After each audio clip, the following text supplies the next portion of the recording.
जो लोग सबसे पहले हजरत इमाम मेहदी पर ईमान लाएंगे, या जो ग्रुप सबसे पहले हजरत इमाम मेहदी के पास जाएगा, वो खुरासान से होगा। उनके हाथ में काले झंडे होंगे और इस जमीन पर अल्लाह के सिवा उन्हें रोकने वाला कोई भी नहीं होगा। हजरत अब्बू हुरैरा रजी अल्लाहु ताला अन्हु से रिवायत है कि नबी करीम सल्लल्लाहु अलैहि वसल्लम ने फरमाया, खुरासान से काले झंडे निकलेंगे, उन्हें कोई नहीं रोक सकेगा, यहां तक कि वो बैतुल मक़दिस पहुंच जाएंगे। मुसलमानों का यह अकीदा है कि एक शख्स आएगा जो नबी करीम सल्लल्लाहु अलैहि वसल्लम के खानदान से होगा। आपने फरमाया, अल मेहदी मिन्नी, यानी अल मेहदी मुझसे होगा, फातिमा की औलाद में से। और फिर फरमाया, उनका नाम मेरे नाम जैसा होगा, मोहम्मद, और उनके वालिद का नाम मेरे वालिद के नाम जैसा, यानी अब्दुल्लाह। पूरा नाम होगा मोहम्मद इब्ने अब्दुल्लाह। बहुत से स्कॉलर्स का मानना है कि इमाम मेहदी का ज़हूर क़यामत की बड़ी निशानियों में से पहली निशानी होगा। अब आपके जहन में भी एक सवाल आता होगा, आखिर अल मेहदी का मतलब क्या है? चलिए बताता हूं। अल मेहदी का इंग्लिश में मतलब है द अवेटेड वन, यानी जिसका इंतजार किया जा रहा है।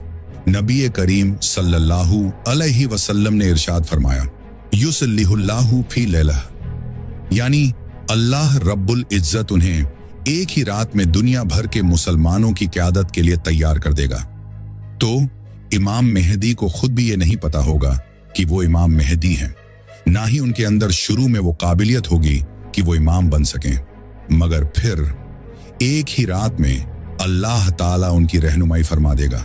उनके दिल में नूर, उनके अंदर हिकमत और उनके कदमों को सीधा रास्ता अता कर देगा। इमाम मेहदी नबी करीम सल्लल्लाहु अलैहि वसल्लम की तरह होंगे, शक्लो सूरत में नहीं मगर अखलाक में, सीरत में, इंसाफ में। हाँ, बिल्कुल वैसे नहीं जैसे नबी करीम सल्लल्लाहु अलैहि वसल्लम थे, क्योंकि उनके बारे में तो खुद कुरान में अल्लाह ताला ने फरमाया, विन्नका लला खुलुक़ नज़ीम, यानी आप ए मोहम्मद सल्लल्लाहु अलैहि वसल्लम अखलाक के सबसे बुलंद दर्जे पर हैं। इमाम महदी पूरी दुनिया पर हुकूमत करेंगे, मुसलमानों के इमाम होंगे और पूरी दुनिया को इंसाफ और ईमान से भर देंगे। हदीस में आता है, एक बादशाह एक जजीरे पर मर जाएगा और वो जजीरा अरब में होगा। उसके बेटों में, या कहो कि 3 बेटों में, ताज के लिए जंग छिड़ जाएगी और उस फितने से बचने के लिए मदीना में रहने वाला एक शख्स जिसका नाम होगा मोहम्मद इब्ने अब्दुल्लाह, खामोशी से चुपचाप मक्का की तरफ निकल जाएगा। क्यों? क्योंकि वो इस लड़ाई में खुद को शामिल करना ही नहीं चाहता होगा। ना उसे ताज चाहिए, ना तख्त, उसे तो चाहिए सिर्फ अल्लाह की रजा। वो शख्स यानी इमाम मेहदी खुद नहीं चाहते होंगे कि लोग उन्हें पहचानें, लेकिन इसके बावजूद मक्का के अंदर लोग उन्हें मकाम इब्राहिम और हज्र ए असवद के दरमियान पहचान लेंगे। और फिर क्या होगा? लोग जबरदस्ती उनके हाथ पर बैत कर लेंगे। जब यह खबर कि इमाम मेहदी की बैत हो गई है पूरी दुनिया में आग की तरह फैल जाएगी, तो शाम से एक बहुत बड़ा लश्कर इमाम मेहदी पर हमला करने के लिए रवाना किया जाएगा। लेकिन जब यह लश्कर बैदा नाम की जगह पर पहुंचेगा जो मक्का और मदीना के बीच में है, तो वो पूरा लश्कर जमीन में धंस जाएगा। हाँ, जमीन उनको निगल जाएगी। और जब यह खबर दुनिया में फैलेगी तो शाम के अब्दाल और इराक के नेक लोग मक्का पहुंचेंगे ताकि इमाम मेहदी के हाथ पर बैत कर सकें। मगर यह खत्म नहीं हुआ। कबीला कुरैश का एक शख्स जिसका चाचा बनी कल्ब कबीले से होगा, वो एक और लश्कर लेकर इमाम मेहदी पर हमला करने के लिए निकलेगा। लेकिन अल्लाह की मर्जी से वो भी जंग हार जाएगा। और नबी करीम सल्लल्लाहु अलैहि वसल्लम ने फरमाया, बदनसीब है वो शख्स जिसे बनी कल्ब के माले गनीमत में से हिस्सा न मिले। यानी बदनसीब होगा वो जो इमाम मेहदी के साथ मिलकर ये जंग नहीं लड़ेगा। तो हदीस के मुताबिक लोग इमाम मेहदी को पहली बार मक्का में पहचानेंगे। लेकिन सवाल ये है, उन्हें कैसे पता चलेगा कि कौन इमाम मेहदी है?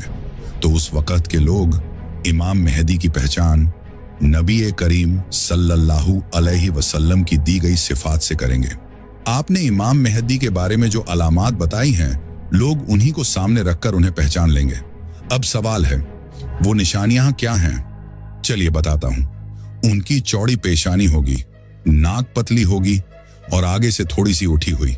उनका नाम होगा मोहम्मद और उनके वालिद का नाम अब्दुल्लाह। वो मदीना से मक्का की तरफ हिजरत करके आए होंगे और ये तमाम निशानियां हदीस की मुहतबर किताबों में मौजूद हैं। अब जब खुरासान से काले झंडों वाला लश्कर निकलेगा, वो आकर इमाम मेहदी के लश्कर से जा मिलेगा और फिर हदीस में आता है मुसलमान अरब पर हमला करेंगे और अल्लाह उन्हें फतह नसीब फरमाएगा। फिर वो पर्शिया पर हमला करेंगे और वहां भी फतह नसीब होगी। इसके बाद रोम पर हमला होगा और फिर से फतह, और फिर मुसलमान दज्जाल पर हमला करेंगे और उस वक़्त हजरत ईसा अलैहिस्सलाम नाजिल होंगे। अल्लाह उनके जरिए तुम्हारी मदद फरमाएगा और तुम्हें दज्जाल पर भी फतह नसीब होगी। अब सुनो, जब मुसलमानों की जंग रोम के साथ होगी तो सामने दुश्मनों का एक बहुत बड़ा लश्कर खड़ा होगा। उस लश्कर में 80 मुख्तलिफ किस्म के झंडे होंगे और हर एक झंडे के नीचे होंगे 12,000 सैनिक।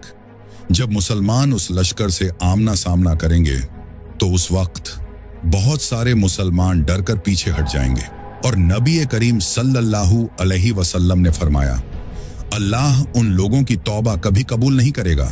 क्यों? क्योंकि उनके इस मैदान से भागने की वजह से बाकी मुसलमानों का हौसला टूट जाएगा और फिर जब जंग शुरू होगी तो मुसलमानों के लश्कर का सिर्फ 1/3 हिस्सा बाकी रहेगा, बाकी सब शहीद हो जाएंगे और जो बचेगा अल्लाह उन्हें फतह नसीब करेगा।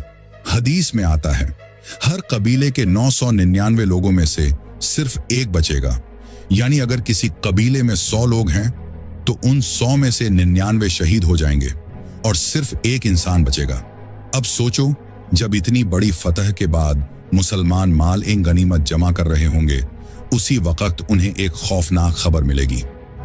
ऐ मुसलमानों, दज्जाल आ गया है। इमाम मेहदी फौरन 10 लोगों को रवाना करेंगे और कहेंगे, जाकर पता लगाओ क्या ये खबर सच्ची है। और नबी करीम सल्लल्लाहु अलैहि वसल्लम ने फरमाया, मैं उन 10 लोगों के नाम जानता हूं, उनके वालिदों के नाम जानता हूं और उनके घोड़ों का रंग भी जानता हूं। वो 10 लोग उस दिन के सबसे बेहतरीन घुड़सवार होंगे और जब वो जाकर देखेंगे तो कहेंगे, आखिर सबसे बड़ा फितना आ ही गया, दज्जाल आ ही गया है। और ये क़यामत की सबसे बड़ी निशानियों में